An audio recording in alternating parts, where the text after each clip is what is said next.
ಅಣ್ಣ ಅಣ್ಣ ಹುಚ್ಚ ಮತ್ತೆ ಬಂದ ಅಣ್ಣ. ಬರ್ಲಿ ತಡಿ ಹೆಂಗ್ ಆಡ್ಕಂತಿ ನೋಡೋಣ. ಏ ಹುಚ್ಚ ಬಾರೋ ಇಲ್ಲಿ, ಬಾ ಇಲ್ಲಿ. ಎಲ್ಲಿ ಭಿಕ್ಷೆ ಬೇಡಕ್ ಹೋಗ್ಯಾ?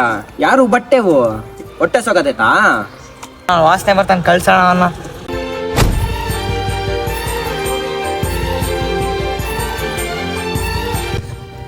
ಅಣ್ಣ ಅಣ್ಣನ್ ಎದಕ್ಕಂಗ ಆಡ್ಕಂತಿದ್ದೀರಾ? ಅವ್ನು ಹುಚ್ಚ ಬಿಡು. ಈ ಅಣ್ಣ ಇವಾಗ ಹುಚ್ಚ, ಓಕೆ ಅವಾಗ ಹೆಂಗಿದ್ದ ಗೊತ್ತಾ? చెరిగింది దీపం కరిగింది రూపం అమ్మా నాపై ఏమంత కోపం కొండంత ಹಲೋ ಅಣ್ಣ ಅಮ್ಮ ತೀರ್ ಹೋಗ್ಬಿಟ್ರಣ್ಣ.